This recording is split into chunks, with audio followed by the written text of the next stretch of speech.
आवाज दो, छात्र एकता जिंदाबाद। हम इशारों में ही बता रहे हैं, उत्तर प्रदेश रास्ता तय भी करता है, रास्ता बिगाड़ता भी है। तो कल हम लोग एडीएम-सिटी कार्यालय 11 बजे सभी लोग पहुंचेंगे, जिसके पास जो लोग भी आ सकते हैं कल आए। लेखपाल पेपर लीक का मामला है, केवल लेखपाल पेपर लीक का मामला है, उसको लेकर के अधिकतम संख्या में कोशिश करें। कल एडीएम-सिटी कार्यालय 11 बजे आप सभी आए, यही हमारी निवेदन है। और बाकी कल ही हम लोग घोषणा करेंगे।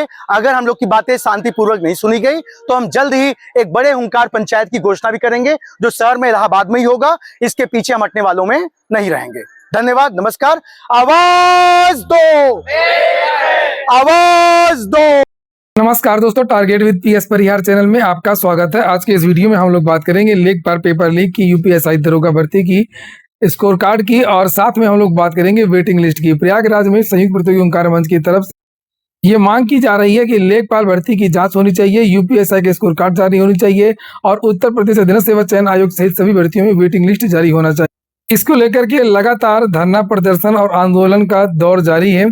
उसी क्रम में शासन प्रशासन के द्वारा किसी तरीके से धरना प्रदर्शन को समाप्त करने दबाव बनाया जा रहा है। और इसी क्रम में शासन और प्रतियोगी छात्रों के बीच में कुछ दिन पहले एक मीटिंग हुई थी, जिसमें प्रयागराज प्रशासन ने छात्रों से सबूत मांगे थे। और उसी क्रम में आज विद्यार्थियों की आपस में एक मीटिंग हुई थी और मीटिंग के बाद ये प्रेस विज्ञप्ति जारी हो गई है, जिसे आप लोगों को देखना चाहिए। लिखा है, लेखपाल paper leak, UPSI score card एवं वेटिंग लिस्ट के मुद्दे पर प्रतियोगी छात्रों की आवश्यक बैठक आयोजित हुई। आज शिवाजी पार्क ममफोड़गंज प्रयागराज में संयुक्त प्रतियोगी हुंकार मंच के तत्वाधान में प्रतियोगी छात्रों की एक आवश्यक बैठक आयोजित हुई। और बैठक का मुख्य उद्देश्य लेखपाल paper leak, UPSI score card, waiting list, इन मुद्दों पर प्रशासन के स्तर पर की जा रही कार्रवाई के संबंध में छात्रों के विचार एवं सुझाव प्राप्त करना रहा।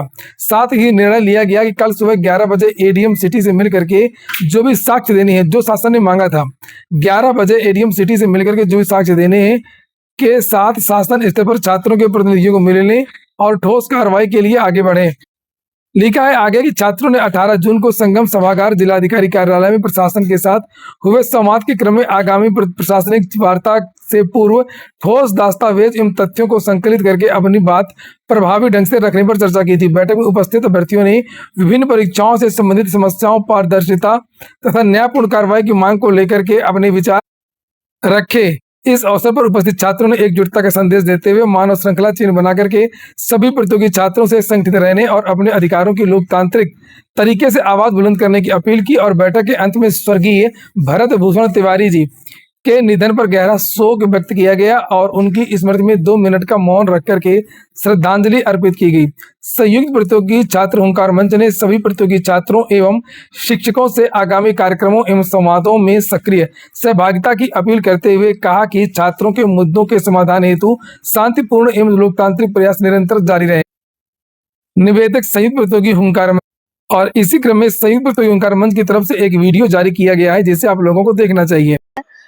पिछले 2 बार प्रशासन से हम लोग की वार्ता हुई कि भाई हम लोग इसको सॉल्यूशन करेंगे, हम इस मैटर को सॉल्व करेंगे, शासन तक बात को ले जाएंगे। दूसरी बार वार्ता के बाद हमको 72 घंटे का समय दिया गया कि हम ही लोग को सीबीआई बना दिया गया, हम ही लोग को आईडी बना दिया गया, हम ही लोगों को चेक करने और जांच करने के लिए हमसे ही प्रूफ मांगा गया। चलिए, हम लोगों ने उस प्रस्ताव को मंजूर किया और हम लोगों ने 72 घंटे में जो कुछ भी हमारे पास बेस इकट्ठा हो पाया, बच्चों से, छात्रों से, उसकी जांच पड़ताल करने का काम शासन का, प्रशासन का और जो भी कुछ जो एजेंसियां उनकी है।